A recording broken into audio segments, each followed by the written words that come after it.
Cette histoire est celle d'une école moderne, Summerhill. Summerhill fut fondée en 1921. L'école est située dans le village de Leiston, dans le Suffolk, en Angleterre, à quelques 160 km de Londres. Des élèves qui la constituent, quelques-uns y entrent à l'âge de 5 ans. D'autres à l'âge plus tardif de 15.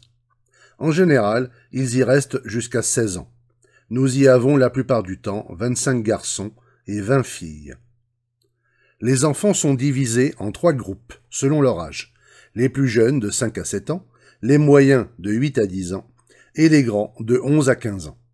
En général, nous avons une sélection assez large d'enfants de divers pays. En ce moment, 1960, nous avons 5 Scandinaves, un Hollandais, un Allemand et un Américain. Les enfants sont logés selon leur âge et avec une surveillante pour chaque groupe. Les moyens dorment dans une bâtisse en pierre, les grands couchent dans des cabanes.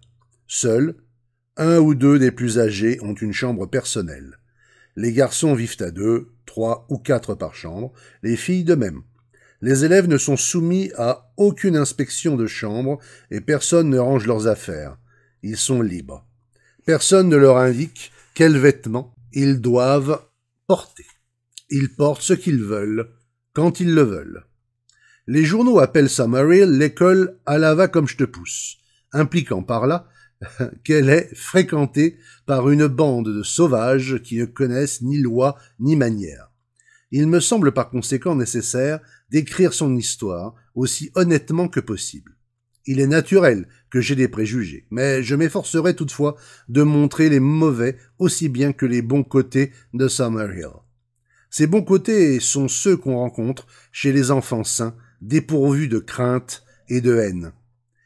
Il est évident qu'une école où l'on force des enfants actifs à s'asseoir devant des pupitres pour étudier des matières inutiles est une mauvaise école. Une telle école n'est bonne que pour ceux qui croient à son efficacité, c'est-à-dire pour ces citoyens sans imagination qui veulent des enfants dociles, dénués eux aussi d'imagination, et qui s'accommoderont d'une civilisation dont l'argent est la marque de succès. Summerhill a débuté un peu comme une expérience, mais elle n'en est plus là. Elle en est maintenant au stade de la démonstration, car elle a prouvé que l'éducation dans la liberté réussit.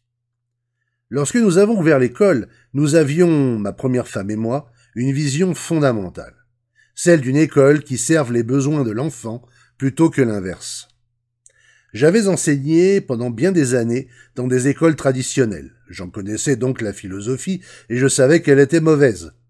Elle était mauvaise parce que fondée sur une conception adulte de ce que l'enfant doit être et doit apprendre. Elle datait du temps où la psychologie était encore une science inconnue. Nous décidâmes donc, ma femme et moi, d'avoir une école où nous accorderions aux élèves la liberté d'expression. Pour cela, il nous fallait renoncer à toute discipline, toute direction, toute suggestion, toute morale préconçue, toute instruction religieuse, quelle qu'elle soit. Certains dirent que nous étions très courageux, mais en vérité, nous n'avions pas besoin de courage. Ce dont nous avions besoin, nous l'avions. Une croyance absolue dans le fait que l'enfant n'est pas mauvais, mais bon. Depuis presque 40 ans maintenant, cette croyance n'a pas changé. Elle est devenue une profession de foi. Je crois intimement que l'enfant est naturellement sagace et réaliste, et que, laissé en liberté, loin de toute suggestion adulte, il peut se développer aussi complètement que ses capacités naturelles le lui permettent.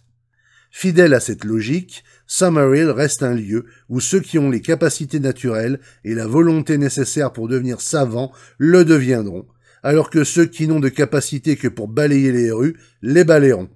Mais à ce jour, nous n'avons produit aucun balayeur de rue. Cette dernière remarque est d'ailleurs dénuée de tout snobisme, car je préférerais voir sortir de nos écoles d'heureux balayeurs de rue que de savants névrosés. À quoi ressemble Summerhill ? Pour commencer, les cours y sont facultatifs.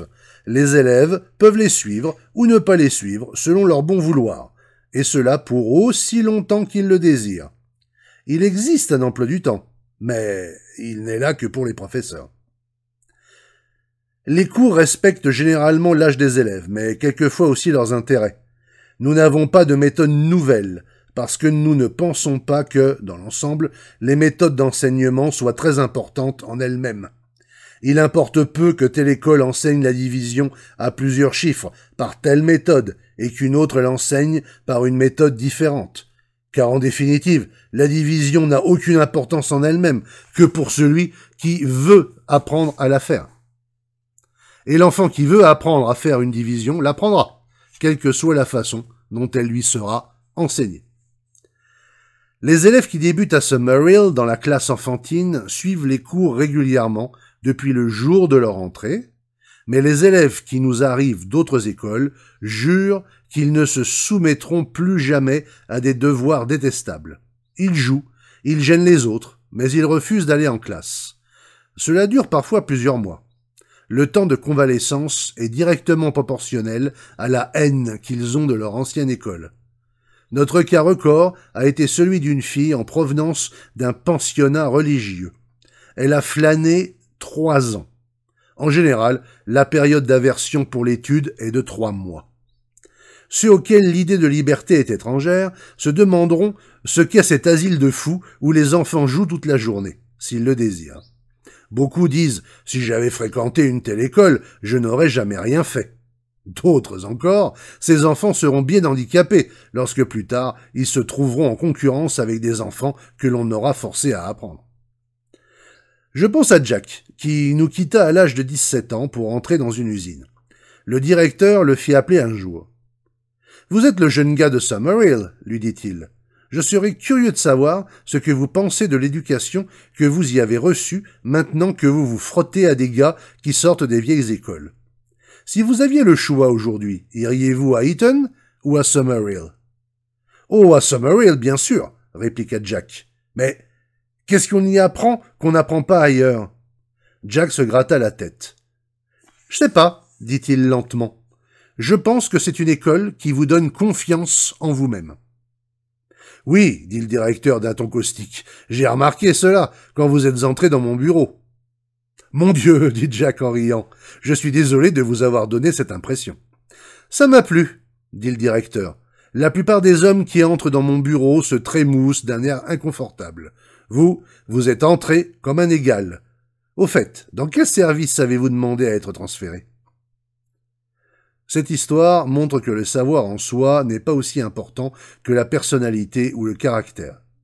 Jack rata son examen d'entrée à l'université parce qu'il détestait potasser. Mais son ignorance des essais de l'âme ou de la langue française ne l'a pas handicapé dans la vie. Aujourd'hui, c'est un ingénieur fort compétent.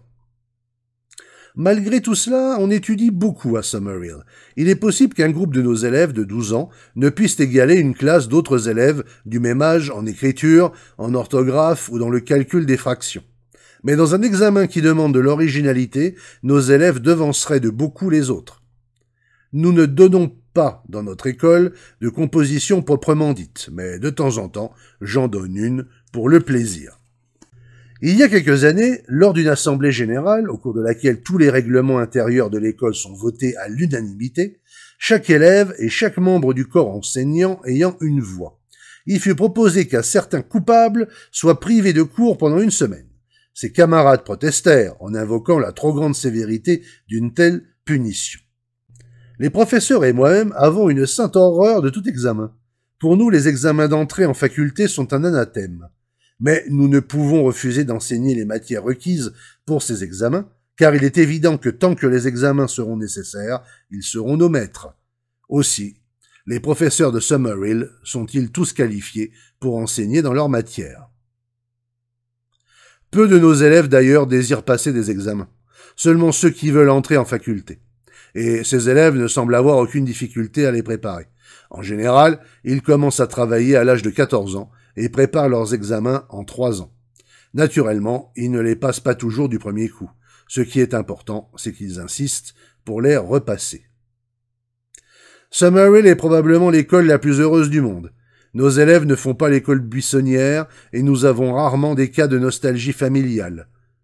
Nous avons peu de véritables batailles, des querelles bien sûr, mais j'ai rarement vu des bagarres comparables à celles que nous avions quand j'étais jeune garçon. Il est rare que j'entende un élève pleurer pour la simple raison que lorsque les enfants sont en liberté, ils n'ont pas autant de haine à exprimer que les enfants opprimés. La haine engendre la haine, comme l'amour engendre l'amour. L'amour, c'est l'acceptation de l'enfant, et c'est essentiel dans n'importe quelle école. Il est impossible d'aimer les enfants et de les punir ou de les gronder constamment. Summerhill est une école où les enfants savent qu'ils sont acceptés. Certains diront, tout ça, ce sont des histoires. Il n'y a pas d'égalité qui tienne.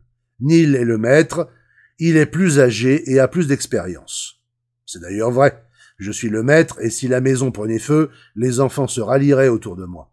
Ils savent aussi que je suis plus âgé et plus sage, mais cela ne marche pas quand je les affronte dans un domaine précis. À Summerhill, nous sommes tous égaux en droit. Personne ne se vautre sur mon piano à queue, et je n'emprunte aucune bicyclette d'élève sans la permission de son propriétaire. Aux assemblées générales, le vote d'un enfant de 6 ans a le même poids que le mien. Les malins me rétorqueront qu'en pratique, il n'en est certainement pas ainsi. L'enfant de 6 ans n'attend-il pas avant de lever la main de voir comment je vais voter?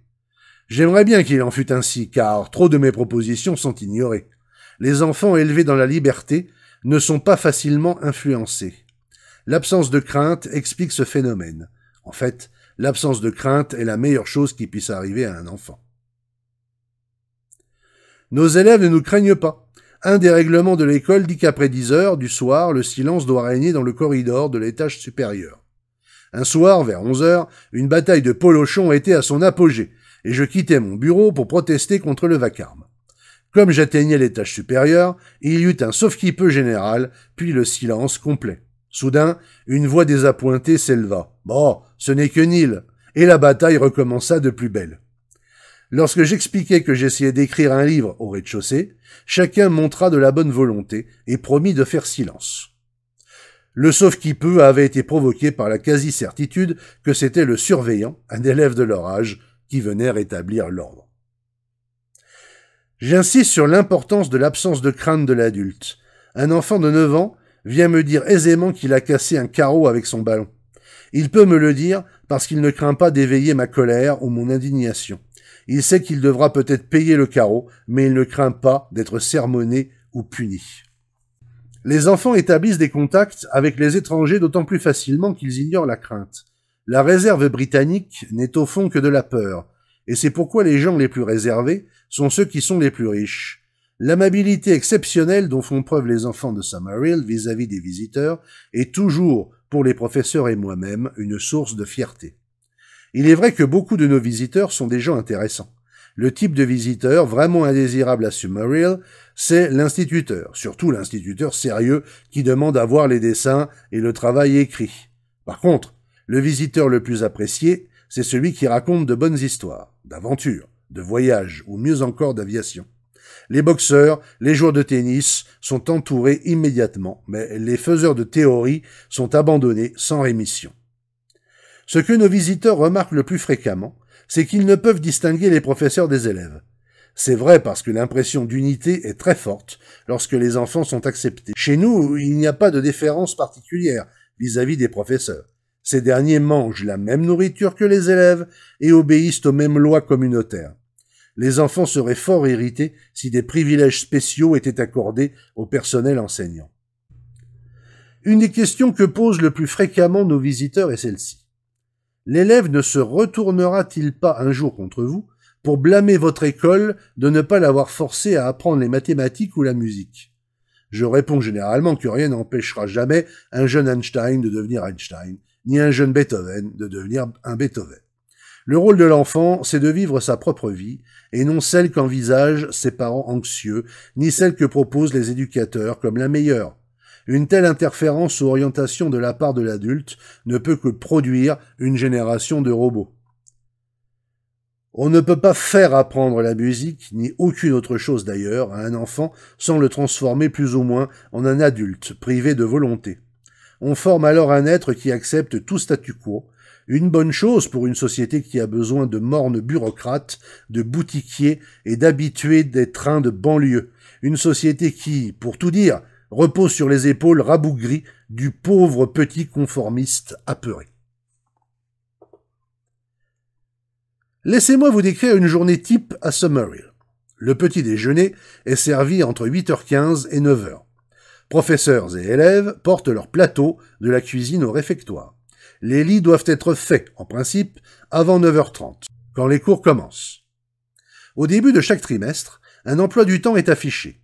Ainsi, Derek, au laboratoire, peut avoir classe 1 le lundi, classe 2 le mardi, et ainsi de suite. J'ai un emploi du temps semblable pour l'anglais et les mathématiques. Maurice en a un autre pour la géographie et l'histoire. Les petits, entre 7 et 9 ans, restent avec leur instituteur ou institutrice généralement presque toute la matinée, mais ils vont aussi en classe de sciences, dans la salle de dessin. Aucun élève n'est obligé d'aller en classe, mais si Jimmy, par exemple, vient en classe d'anglais le lundi et ne revient pas avant le vendredi de la semaine suivante, les autres peuvent fort bien objecter à juste titre qu'il retarde le cours et ils peuvent l'éjecter parce qu'il les gêne dans leur travail. Les cours ont lieu jusqu'à 13h, mais la classe enfantine et les plus jeunes déjeunent à 12h30. L'école a deux services, les professeurs et les grands déjeunent à 13h30. Les après-midi sont libres pour tous. Chacun fait ce qu'il veut. Pour ma part, je jardine et j'ai rarement des jeunes à mes côtés. Je vois les petits jouer aux gangsters. Quelques grands s'occupent de mécanique ou de radio, dessinent ou peignent. Par beau temps, les grands jouent à l'extérieur. Certains s'activent dans l'atelier à réparer leurs bicyclettes, à fabriquer des bateaux ou des revolvers. Le thé est servi à 16h. À 17h, les activités diverses commencent. Les petits aiment qu'on leur fasse la lecture. Les moyens aiment travailler dans la salle de dessin, où ils peignent, découpent du linoléum, travaillent le cuir ou tressent des paniers. Il y a toujours un groupe très actif dans le coin de la poterie. En fait, le coin de la poterie semble être, à toute heure du jour, un repère favori. Quant à l'atelier, il est plein tous les soirs. Le lundi soir, les élèves vont au cinéma du coin, aux frais de leurs parents, au changement de programme. Le jeudi, ceux qui sont assez riches y retournent. Le mardi soir, les professeurs et les grands élèves assistent à ma causerie sur la psychologie. Pendant ce temps, les plus jeunes se divisent en groupes pour lire. Le mercredi soir, on danse.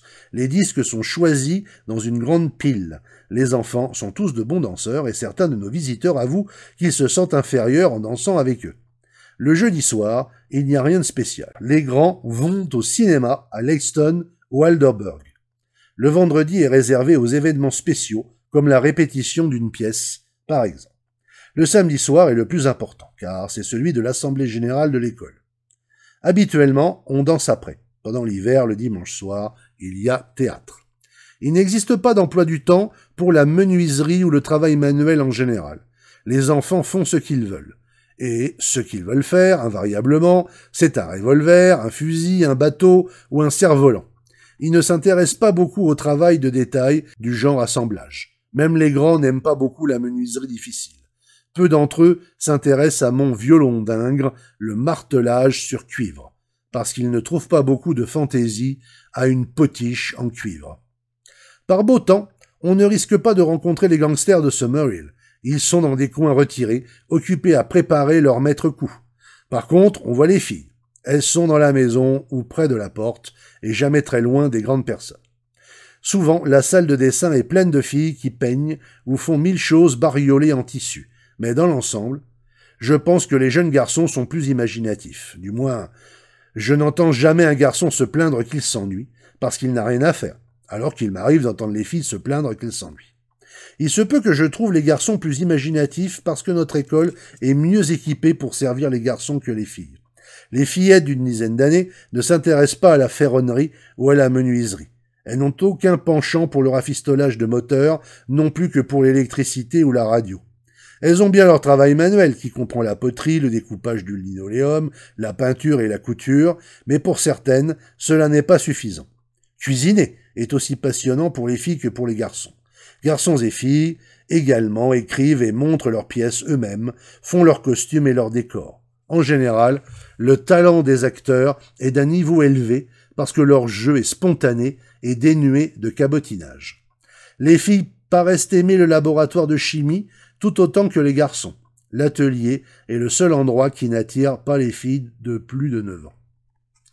Les filles sont moins actives que les garçons dans leur participation aux assemblées générales de l'école, et je ne suis pas encore arrivé à savoir pourquoi. Jusqu'à ces derniers temps, les filles entraient souvent tardivement à Summerhill. Nous avons eu beaucoup d'échecs en provenance de pensionnats religieux et de diverses écoles de filles. Je ne considère jamais les enfants venant de telles écoles comme des exemples d'une éducation libre. Les filles qui nous venaient tardivement étaient en général les rejetons de parents qui n'appréciaient nullement la liberté, car s'ils l'avaient appréciée, leurs filles n'auraient pas été des problèmes. Souvent, lorsqu'une fille avait été guérie à Summerhill d'une faiblesse personnelle, elle nous était reprise par les parents pour être envoyée dans une excellente école où elle serait enfin éduquée. Depuis quelque temps, toutefois, nous recevons des filles dont les parents ont confiance en nous. Nous en avons un gentil groupe plein de vie, d'originalité et d'initiative. Nous avons perdu plusieurs filles pour raisons financières, par exemple, parce que leurs frères étaient envoyés dans des écoles coûteuses. Il est dur de changer la tradition qui veut que le fils soit toujours le plus important. Nous avons aussi perdu des garçons et des filles à cause de la jalousie de parents qui ont eu peur de voir leurs enfants préférer la vie de l'école à la vie de famille.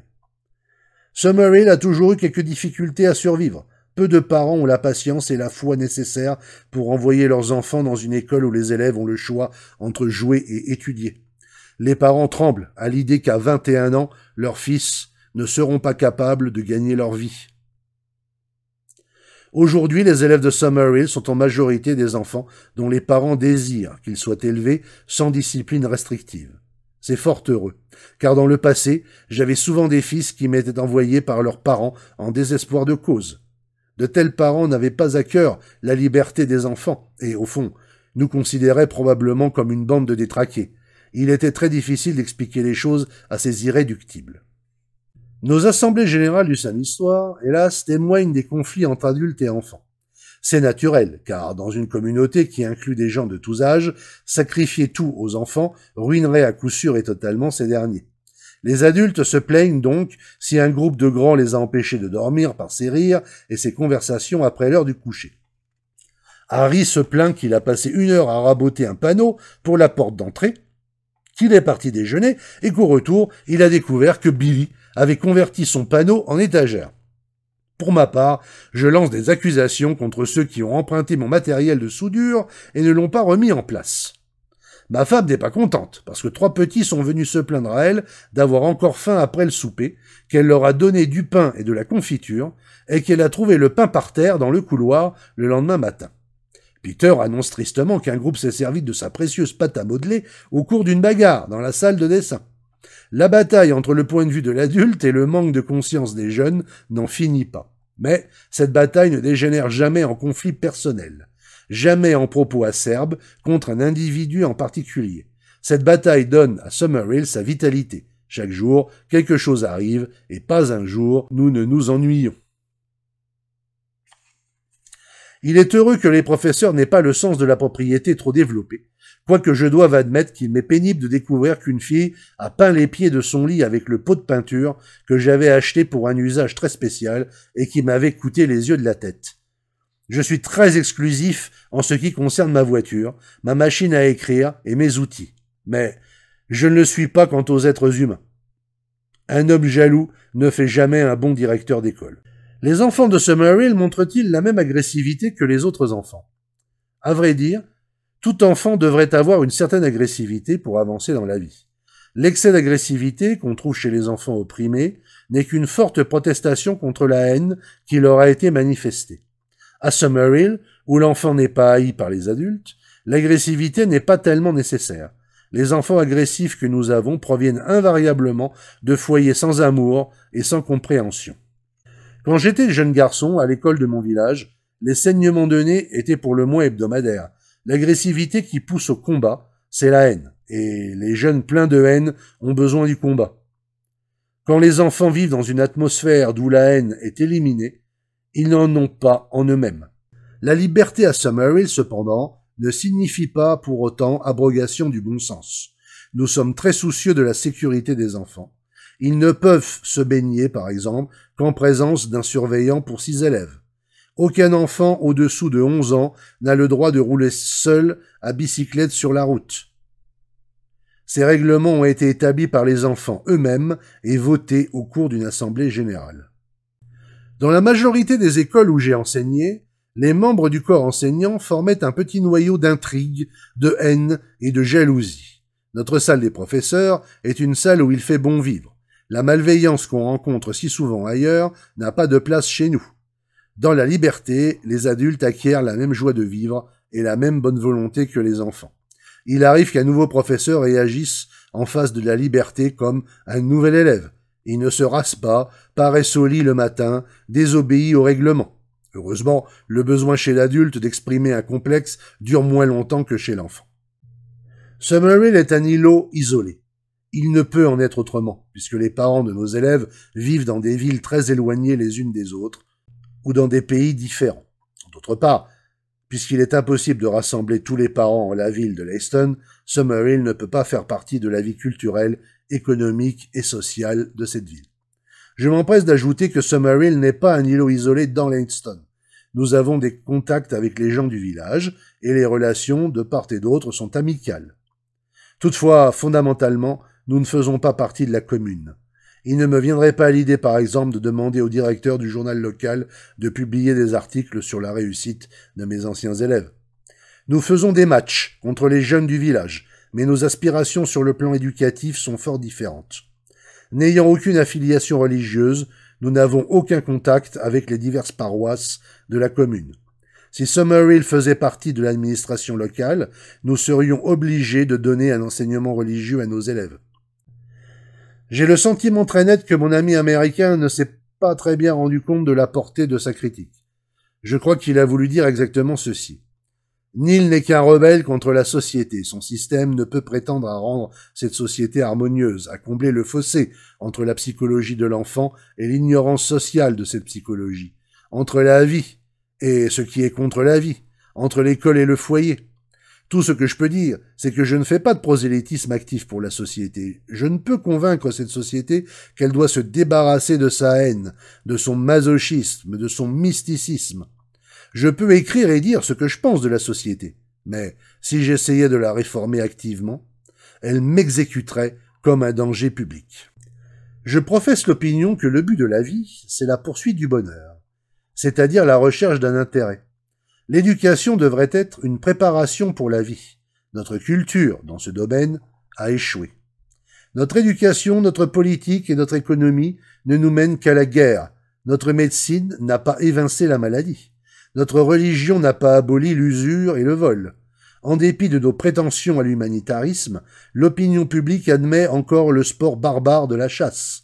Les progrès de notre ère ne sont que des progrès en mécanique. La radio, la télévision, l'électronique, les avions à réaction. De nouvelles guerres mondiales nous menacent parce que la conscience du monde est encore primitive. Si nous voulons bien examiner notre culture, posons-nous quelques questions gênantes. Pourquoi l'homme semble-t-il avoir plus de maladies que les animaux? Pourquoi est-il et s'épuise-t-il en guerre alors que les animaux ne le font pas? Pourquoi le cancer augmente-t-il? Pourquoi tant de suicides? Pourquoi tant de crimes sexuels? Pourquoi l'antisémitisme? Pourquoi la haine et le lynchage? Pourquoi la vengeance et la rancune? Pourquoi la sexualité est-elle obscène et cause de plaisanteries malsaines? Pourquoi la survivance de religions qui ont oublié depuis longtemps leur message d'amour, d'espoir et de charité? Que de pourquoi dans une civilisation vantarde qui s'imagine glorieuse? Si je pose ces questions, c'est que par profession je suis éducateur. Si je les pose, c'est aussi parce que celles que posent trop souvent les éducateurs ne sont pas celles qui sont importantes. Ils posent des questions académiques. Je vous le demande. Que peuvent nous apporter des discussions sur le français, l'histoire ancienne, ou Dieu sait quoi encore, alors que de tels sujets ne valent pas un iota comparés au domaine plus large de l'accomplissement naturel de la vie, de l'épanouissement du cœur humain? Quelle portion de notre éducation est véritablement constructive, réellement consentie? Le travail manuel est trop souvent réduit à la confection de quelque objet fabriqué sous l'œil d'un expert. Même le système Montessori, reconnu comme un système d'enseignement imaginatif, dirigé, n'est qu'un moyen artificiel de faire apprendre à l'enfant par l'activité. Je ne vois là rien d'imaginatif. À la maison, on force constamment l'enfant à apprendre quelque chose. Dans presque tous les foyers, il y a toujours quelque adulte sans maturité d'esprit qui se précipite pour montrer à Tommy comment fonctionne son nouveau train électrique. Il y a toujours quelqu'un qui met bébé sur sa chaise quand il veut examiner quelque chose sur le mur. Chaque fois qu'on montre à Tommy comment marche son train électrique, on lui vole sa joie de vivre, la joie de la découverte, la joie de vaincre l'obstacle. Bien pis, on l'amène à croire qu'il est inférieur et dépendant d'une aide extérieure. Les parents sont lents à comprendre que l'enseignement donné à l'école n'a vraiment aucune importance. Les enfants comme les adultes n'apprennent que ce qu'ils veulent. Tous les prix, toutes les notes, tous les examens ne font que dévier le développement naturel de la personnalité. Les livres sont ce qui compte le moins à l'école. Tout ce dont un enfant a besoin, c'est de savoir lire, écrire et compter. Pour le reste, des outils, de la pâte à modeler, des sports, du théâtre, de la peinture et de la liberté suffiraient. La majeure partie du travail de classe effectué par les adolescents n'est qu'une perte de temps, d'énergie et de patience. Ils volent à la jeunesse son droit de jouer, à jouer encore et à jouer encore plus. Ils mettent de vieilles têtes sur de jeunes épaules. Au cours de mes conférences dans les écoles normales, je suis souvent ahuri par le manque de maturité de ces filles et garçons pleins de savoir inutile. Ah, ils en savent des choses. Ils brillent dans la dialectique. Ils citent des classiques. Mais, dans leur perspective sur la vie, beaucoup d'entre eux sont des nouveau-nés. Tout cela parce qu'on leur a appris à savoir, mais qu'on ne leur a pas permis de ressentir. Ces jeunes gens sont aimables, plaisants, passionnés, mais quelque chose leur manque. Le facteur émotif. Le pouvoir de subordonner la pensée aux sentiments.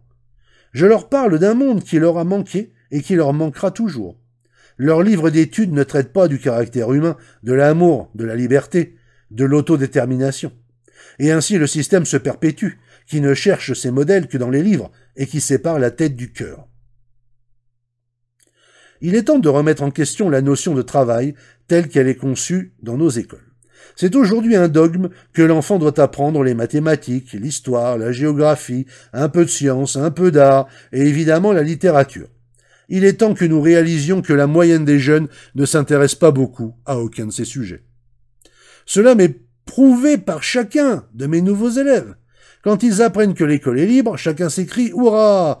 Vous ne risquez pas de me trouver en train de faire des maths ou des trucs comme ça. » Je ne dénigre pas l'étude, mais elle devrait venir après le jeu.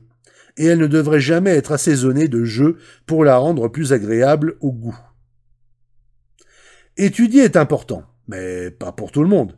Nijinsky n'avait pas pu passer ses examens à Saint-Pétersbourg et il lui était impossible d'appartenir au ballet national russe sans ses examens. Il n'avait jamais pu apprendre à l'école, son esprit était ailleurs. D'après une biographie, le ballet national lui prépara un examen fictif, lui remettant les réponses en même temps que les questions. Quelle perte c'eût été pour le monde si Nijinsky avait réellement dû passer ses examens. Les créateurs apprennent ce qu'ils veulent apprendre, afin d'avoir les outils que leur originalité et leur génie exigent. Nous n'avons aucune idée des créations qui sont tuées dans les salles de classe, où l'on insiste sur la nécessité de l'étude. J'ai connu une fille qui pleurait tous les soirs sur sa géométrie. Sa mère voulait qu'elle aille en faculté, alors que la jeune fille avait un tempérament artistique. Je fus ravi lorsque j'appris qu'elle avait raté ses examens d'entrée pour la 7e fois. Sa mère la laisserait peut-être maintenant monter sur les planches, comme elle avait toujours rêvé de le faire. Il y a quelque temps, je revis à Copenhague une jeune fille de 14 ans qui avait passé 3 ans à Summerhill et y avait parlé parfaitement l'anglais. « Je présume que tu es à la tête de ta classe en anglais, dis-je. » Elle fit une grimace lugubre. « Non, je suis la dernière, parce que je ne connais pas la grammaire anglaise, » me dit-elle. Je pense que cette anecdote est le meilleur des commentaires sur l'éducation conçue par les adultes. Ces étudiants indifférents qui, sous la discipline, réussissent de justesse leurs examens et deviennent de médiocres professeurs, de mauvais médecins et des avocats incompétents, feraient peut-être de bons mécaniciens, d'excellents maçons ou des gendarmes de première classe. Nous avons observé à Summerhill que le gamin qui ne peut pas ou ne veut pas apprendre à lire avant l'âge de, disons, 15 ans, est toujours un garçon qui a un penchant pour la mécanique et qui plus tard devient un bon ingénieur ou un bon électricien. Je n'oserais pas dogmatiser sur les filles qui ne viennent jamais au cours, surtout ceux de mathématiques ou de physique. Souvent, ces filles passent leur temps à faire de la couture, et quelques-unes d'entre elles deviennent plus tard couturières ou dessinatrices de mode. Seul un curriculum absurde peut obliger une future couturière à étudier les équations ou des théorèmes. Caldwell Cook a écrit un livre intitulé « Comment apprendre en s'amusant », dans lequel il explique comment il a enseigné l'anglais en amusant ses élèves. C'est un livre fascinant, plein de bonnes choses. Toutefois, je ne peux pas m'empêcher de penser que l'auteur voulait démontrer d'une nouvelle manière, mais une fois de plus, qu'étudier est si important qu'il faut dorer la pilule pour la faire mieux avaler. Cette idée qu'un enfant perd son temps s'il n'apprend pas quelque chose est une véritable malédiction. Une malédiction qui aveugle des milliers d'enseignants et presque tous les inspecteurs d'école. Il y a 50 ans, le mot d'ordre était « apprenez en travaillant ». Aujourd'hui, c'est « apprenez en vous amusant ». Le jeu n'est ainsi envisagé que comme un moyen pour arriver à une fin. Mais quelle fin? Je n'en sais vraiment rien. Si un maître d'école qui voit des enfants jouer avec de la boue cherche à rendre l'expérience plus excitante en faisant une dissertation sur l'érosion du sol, quelle fin poursuit-il? Y a-t-il des enfants qui s'intéressent à l'érosion? De nombreux prétendus éducateurs ne se soucient pas tant de ce que l'enfant apprend que de ce qu'on lui enseigne. Et naturellement, avec les écoles que nous avons, où l'on fabrique en série, que peut faire un maître d'école sinon enseigner quelque chose et se convaincre que l'enseignement en lui-même est ce qui importe le plus? Lors de conférences à des groupes d'enseignants, je commence par dire que je ne leur parlerai ni de matière académique, ni de discipline, ni d'enseignement. Pendant 1 heure, mon auditoire écoute dans un silence religieux. Puis après des applaudissements sincères, le président annonce que je répondrai aux questions qui me seront posées. Les 3/4 des questions, pour le moins, se réfèrent aux matières académiques et à l'enseignement. Je ne raconte pas cela avec arrogance, mais avec tristesse, afin de montrer à quel point les murs des salles de classe et les prisons, qui sont nos bâtiments scolaires, réduisent la perspective de l'enseignant et l'empêchent de voir ce qui est essentiel dans l'éducation. Son travail ne concerne que cette partie de l'enfant qui est située au-dessus du cou, et forcément, la partie émotive et vitale chez l'enfant est pour lui un territoire étranger. Je voudrais voir une plus grande rébellion chez les jeunes enseignants. Ni les études poussées, ni les diplômes universitaires ne pèsent dans la balance quand il faut faire face aux maux de la société. Un névrosé savant n'est en rien différent d'un névrosé moins savant. Dans tous les pays, qu'ils soient capitalistes, socialistes ou communistes, des écoles sont bâties pour éduquer les jeunes. Mais les laboratoires et les ateliers rutilants n'aideront pas John, Pierre ou Yvan à surmonter les troubles émotifs et les maux sociaux entretenus par la pression qu'exercent sur eux leurs parents et leurs maîtres, aussi bien que la pression coercitive de notre civilisation. Libres enfants de Summerhill, par Alexander Neal. Fin de la première partie.